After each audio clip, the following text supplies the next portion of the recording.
I'm Derek Everhart. I live in Omaha, Nebraska. I've been actually collecting oddities and weird things like that since I was a kid. Human skulls kind of was more of an adult thing than it was a child thing, if that makes sense. Um, I guess I like collecting human skulls and oddities just because that's kind of like my drug. That's what I chase down. That's what I like to find. So before you, and we can see the skulls and the skeleton right now, but before you show them up close and personal, can you talk about the laws and regulations? Like, is it legal to own human bones and human skulls, and is it illegal in some states? Can you talk about that? Oh yeah, where I reside, it is actually 100% legal to own human skulls, bones, things like that. But in some states like Tennessee, Louisiana, and Georgia, where Louisiana is like a full no-go state, which kind of makes sense because of the history with voodoo and hoodoo. And then the other thing is above ground burials. It kind of makes it easier to procure those if some of the vaults are broken, things like that. Tennessee and Georgia has a no import or export to those states. So it's like what you find in that state, you can own in that state, but you cannot take them out or import any new ones in. So I've heard a So, but rumor, and maybe you can clarify this, whether this is true or not, but I heard, is it Minnesota might be possibly making it illegal soon to possess human remains? there's actually a couple states from what I hear. Illinois maybe doing that, and then Minnesota, of course, maybe stepping in there, and we'll see what happens there. Illinois, the only reason I found out about that is that there have been two auction houses that actually pulled their human skulls from auction because the state reached out to them and said that there's something in the works to make that not legal. So I'm an admin in the History of the Macabre group, and a lot of people always ask the question, how do people come across human skulls? Is there any provenance on it? So on and so forth. And from what I understand, it's a violation of, I don't know if it's HIPAA or something like that. Is that true? Whether you can or can't disclose information of who the skull belonged to and how old it is, and so on and so forth. The thing is with HIPAA is actually 52 years after the death of the individual. So technically, if like you did know the name of somebody that died in 19 like 63 and you knew whose skull that was, legally you could actually publicly display that skull with their name because you're no longer breaking HIPAA because HIPAA only covers 52 years after the death of the individual. And the reason I know that is X-rays because I sell X-rays and I can't sell X-rays like before a certain date, if that makes sense, or after. You know what I mean? Anything newer than like 19, so 52 years from now would have been like 1962 or something or 72. You can't sell anything newer than that. So how is one able to verify whether something's that old or isn't that old? Is there a way you can like have that tested? And if so, is there any like Fed regulations where they'll come down on you if they find you have like you're in possession of human skulls, or do they just leave it up to the person to, you know, like know that they're doing something When it ethical comes to they're like not? human skulls, right. Well, the thing with human skulls is there really is no way to date them because up until like 1978, Reckna's International Skull, Carolina Biological, and all of them were still processing human remains for medical purposes. So that's still under the HIPAA laws. But the thing is, when it comes to like medical stuff, is it's always been pretty much anonymous. I do know that in like collections that there is some skulls where the identity is there because they were somebody that was executed or somebody that was a murderer, things like that. But those still are very few and far between. I've out of all the skulls I've owned, I've never been given even remotely of who it could have been. Is it pretty rare to have a skull from somebody that's been like executed for a murder or something like that? Yes, that's super rare. How does somebody come in possession of that? Obviously, they don't have to be in Uh, the possession of their body, but do they physically take it out themselves, or would they have like a somebody that does like autopsies take it out of their head, or like how does that work?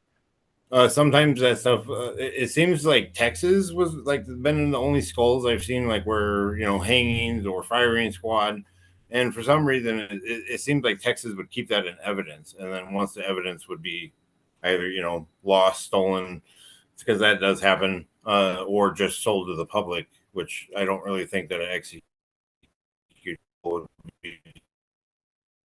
Uh, uh, it's just that's how the identification would happen, is that the prison system kept the skull, kind of like how I'm sure you're familiar with the psychiatrist that owns John Wayne Gacy's brain. I mean, she procured she forced that to be procured and kept in wherever she keeps it. Right, right, right. Yeah, that's super interesting that she has that in itself. Yes.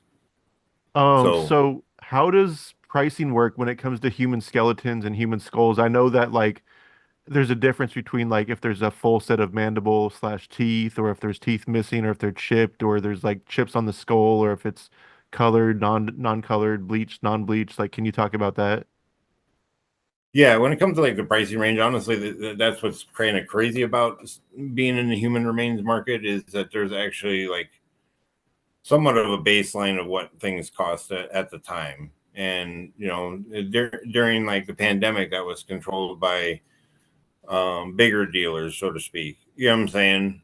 They controlled on what the value. If they were charging 1250 for a skull that was in similar condition, you tried to stay within that range.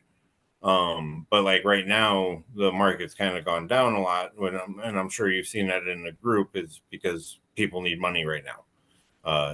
Inflation of everyday things actually controls the human remains market and what things are valued at.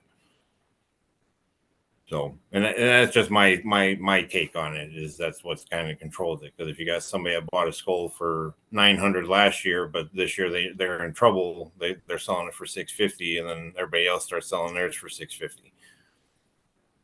Or are human skulls and human skeletons pretty profitable when it comes to like buying to resell, even if say you buy it for like 1200? Do they eventually go, is it like the stocks where they eventually go up, whether there's like a shortage on skulls or shortage on human skeletons? No, because that's the thing, is to the average person there is a shortage. You know what I'm saying? Because they see them less posted in groups, or people are holding them longer, things like that. But there's always skulls and skeletons available somewhere. So, yeah, if that makes sense. But as of for profits, it's not really something I would say is 100% profitable, because I mean, the most of us we're in the business because we like collecting them. I feel, you know what I'm saying. So it's like me myself, like when I sell a skull, I kind of get a little bit of seller's remorse, because yes, I'm making a few $100 off the skull, but I also like keeping them. Right, right. I'm the same way with a lot of my stuff. I regret selling a lot of things, but money is king at the end of the day. I mean, we need money to live. Yep. So Yep. Exactly.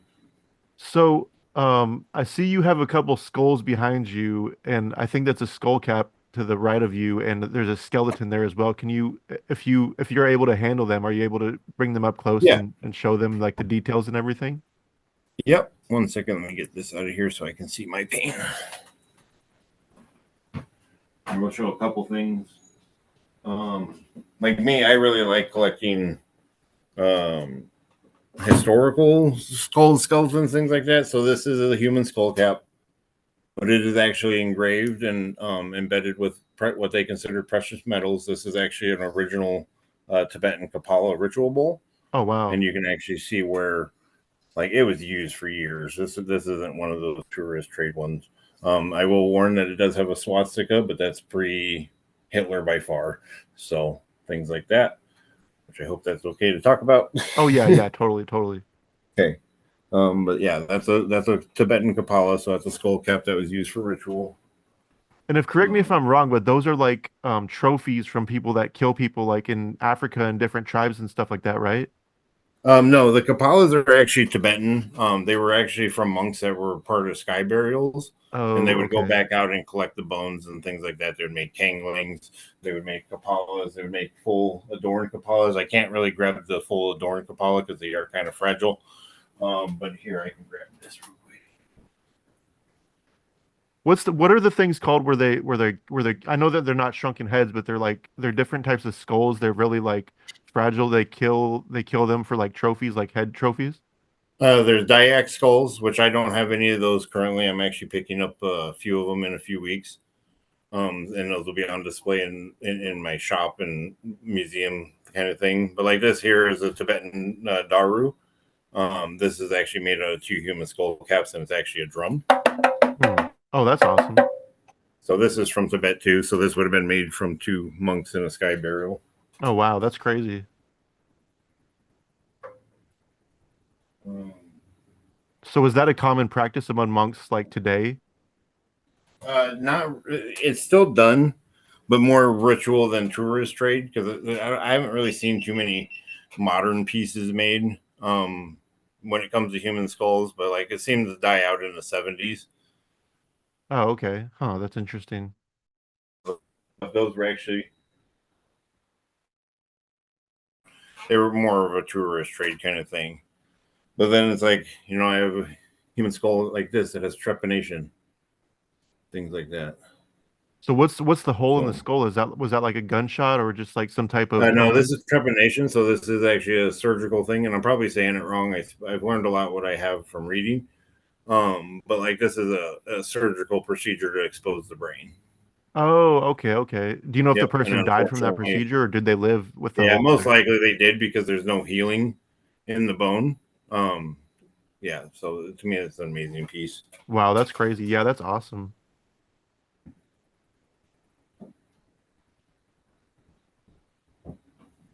And then like this skeleton here, I actually own four skeletons, three adults.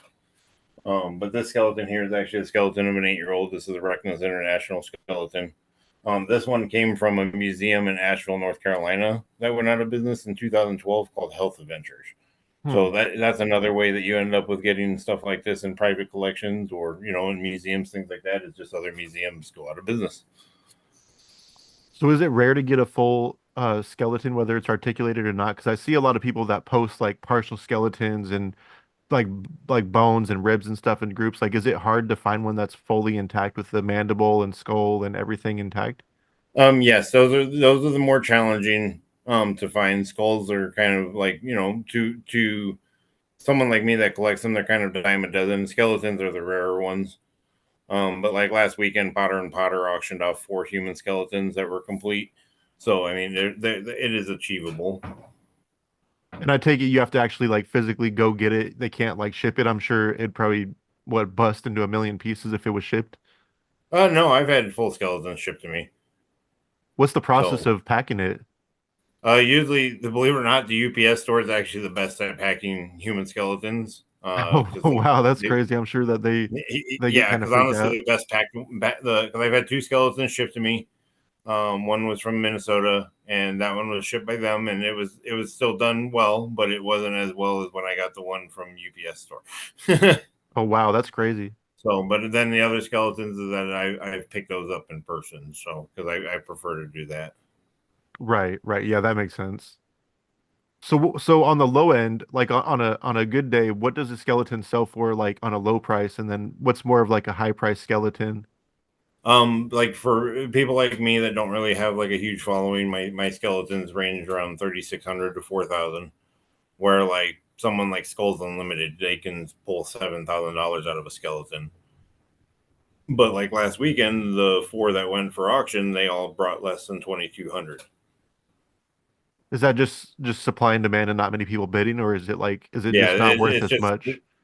no, it's just because people just don't like people just don't have as much money as normal as they would normally. Oh, okay, okay. Like Huh. because like me, I have my brick and mortar, and it's a good way to gauge that too. Is because my brick and mortar is slower, online slower, everything's just slower. Just people rather spend money on everyday things, if that makes sense. Right, right. Yeah, that makes sense. So, going back to the three forbidden states, is it forbidden to like possess or own skeletons or human skulls there, or like if you purchase it in the state, is it legal, or will they be like confiscated if you are caught to have possession of them? Tennessee and Georgia is that you can procure them in the state. You can buy, sell, trade in the state, but you cannot take them out of the state when you leave, or you cannot have any more brought in. And Louisiana is just a full ban on them. Do you know what happens if you get caught in Louisiana? Like, is that jail or prison time, or is it just a confiscation and a fine? I'm pretty sure it's confiscation. Nobody's forced the hand to enforce it in probably decades because it's like I have customers that come from Louisiana and they own human remains, and they're just like, well, they got it from my grandfather, and it's one of those things. It's kind of like a don't ask, don't tell policy in Louisiana. Like if you own them, you just kind of keep it to yourself, which I feel like that's a good policy in any state, even the legal ones. Right, right. Yeah, that makes sense. So if somebody was to enforce that, what would that be? Like the feds, police, like fish and wildlife? Like what agency would that be, do you think? No, I did get a visit early on in my shop, and it was actually Homeland Security and Department of Health and Human Services. Oh wow. And what was that visit like if you're able to talk about it? That was actually a deal where they brought in a non-served specimen and was trying to sell it to me, and I didn't end up buying it because it's like, sorry, there's limits to my weird. You know what I'm saying? And quite honestly, you can smell things like that a mile away when it happens on that kind of level. You know what I'm saying? And Right. afterwards, it was just a visit from them. Like they came in their flak jackets, their little badges, and pretty much said that they were stinging shops throughout the country to see if they could buy. This happened in 2018, right after I opened. Oh, so they were trying to set you up by selling something to you. Yes, yes, Wow. That's it was a human specimen that wasn't preserved. wow, that's crazy. And I'm assuming if you would have took the bait, they probably would have shut you down, huh? Yes, they would have shut us down. And then the other thing is like in most states, I don't know every state, I just know for my state because that's where I reside. In the state of Nebraska, you cannot legally preserve human tissue without a license. So you have to be a licensed embalmer. So like recently, I have a customer that he lost his foot in an accident and it was amputated, and he fought them to take it home, and it sat in his freezer for a couple of years. Well, when I met him, I was like, hey, we could get that preserved. I went through the proper channels of having a mortician embalmment. You know what I'm saying? So it's all on the up and up. We don't want no issues like that because technically you cannot preserve human tissue. And I imagine that it isn't just Nebraska. I imagine it's across the board without a license. Right. But if it's your own, then it's legal. You just got to jump through loopholes, huh? Yeah, yes. If it's your own, you still, regardless, if it's your own, you still probably just for safety's sake, just make sure that the mortician does it because they are licensed to do so and they know what they're doing. Like me, I do preservation of animals and stuff like that, but when it comes to human stuff, that always goes to my mortician friends. Right, right. Yeah, I can imagine you'd probably not only get shut down, but I'm assuming arrested because there was one case I've been following that somebody got arrested. I forget what it was for, but I think he's still facing time somewhere on the East Coast, if you're familiar with that. Mm-hmm. Yep. Nope. 100% familiar with that. And that's the thing is, situations like that, that was just very. I'm always torn on it because I don't like even talking about that situation. But the bottom line is if we want to keep doing what we're doing, we have to stay on the up and up. Right, right. Have You know what I'm saying? ethically sourced Right. remains or specimens or whatever. Yeah, Responsibly for sure. sourced, because ethics is 100% eye of the beholder, but responsible sourcing is always the best word for that kind of stuff. Because at the bottom end of the day, I don't know any individual that right before their deathbed is like, yes, put my heart in a jar in somebody's cabinet. You know what I'm saying? Like Right, right, regardless, ethics is eye of the beholder thing, and I know like I collect things that in most people isn't ethical. So, but I do make sure that they're responsibly collected. You know what I'm saying? We don't buy stuff that somebody brought in that still has dirt on it like right, that. right, right. Like freshly buried. Yeah, for sure. Right, because like in the United States, that's the law that is federal, is that you cannot own grave robbed, you can't own found, and you can't own Native American. So those are the three rules for federal level, and sometimes those get broke with importing of human skulls because other countries. Like I have a friend that is in Belgium, and he's like the difference in our country between archaeology and grave robbery is 50 years. Wow, that's crazy, but that makes total sense.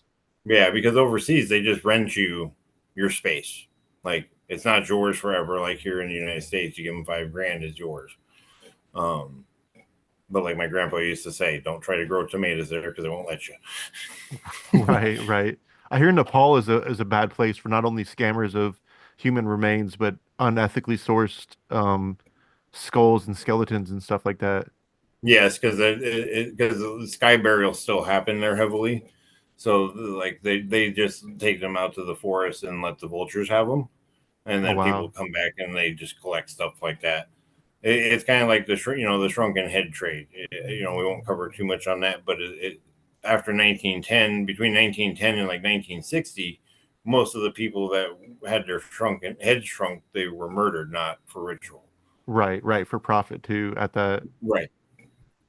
Yeah, that's a crazy thing in itself. And I'm actually going to be doing an interview with somebody who has one of the largest collections in the world of shrunken skulls and or shrunken heads, I'm sorry. And No, that's you're so good. fascinating to me. It's just like I mean, I would love to own one day, but it's also like creepy compared to what I mean, I collect murderabilia and I'm getting out of the business, but shrunken heads is a lot is a way different ball game than collecting things from, dead murderers or living murderers. It's just like a whole different ball game, so to say. Right.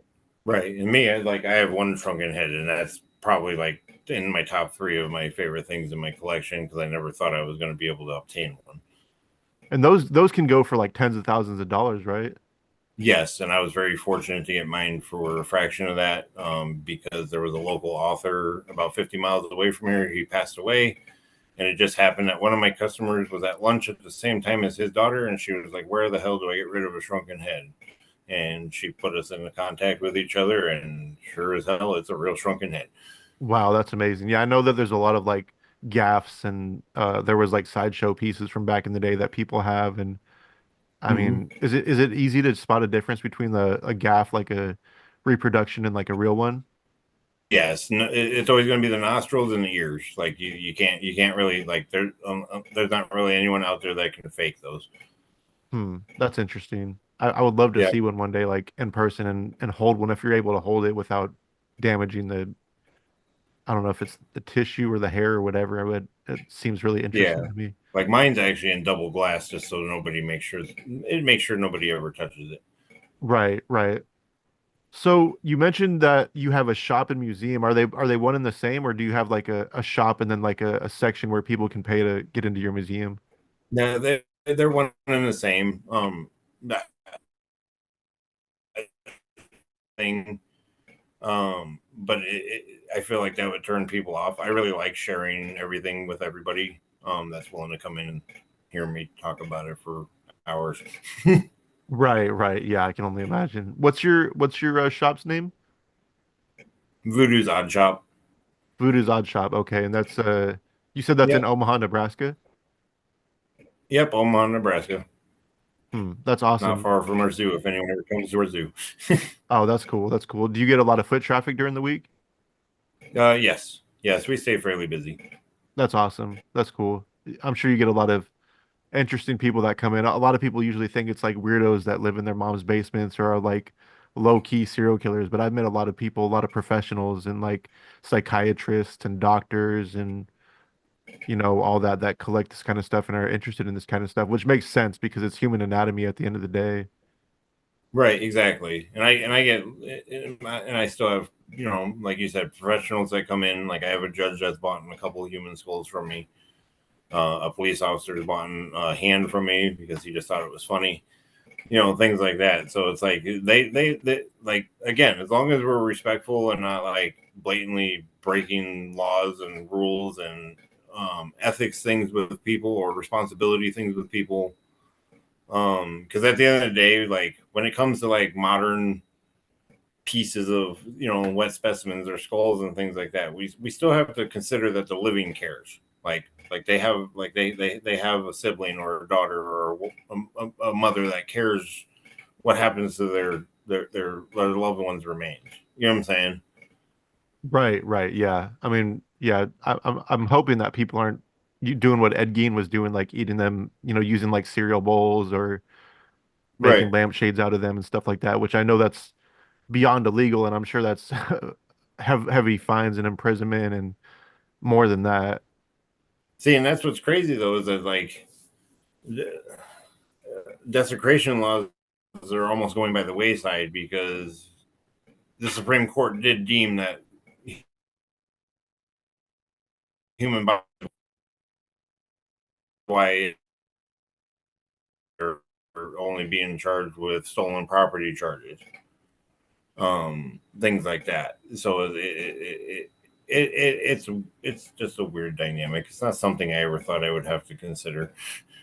Right, right. Yeah, that is super interesting. Grave robbing in itself is interesting. I know it happens more overseas than the US, but Yeah, because in the there's U.S. an we use vault infamous systems. right, right. There's an infamous killer. I'm sure you know who he is, who used to grave rob and he killed somebody and ate human flesh and stuff like that. I think he only did like 12 years of a 15-year sentence or something like that in France. Yeah, yep, I know him. I'm friends with him on Facebook too.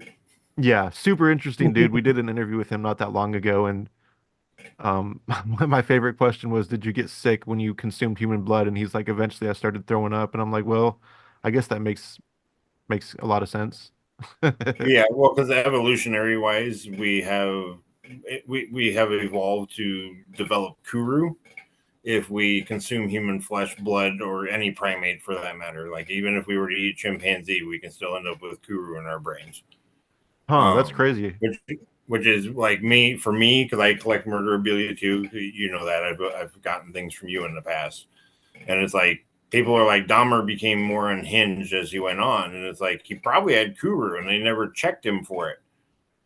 Oh yeah, yeah. I can only imagine how he was probably getting sick. Like there's so many different infamous figures throughout history, like Armin Muse or however you say his name, Yeah. ate his participating victim too. Like I'm sure you got to get sick from eating human flesh because it's not natural, and I don't know if you can even digest that because you're literally eating basically what's in your own body. And Well, I, that's the crazy thing is that you can, like, evolutionary wise, you could actually cut a piece of your flesh off with no ill effect and eat it because it's yours, and that's part of the auto cannibalism complex. So, like, people that eat their scabs or bite off their skin and things like that, if they were to eat somebody else's, it would make them sick.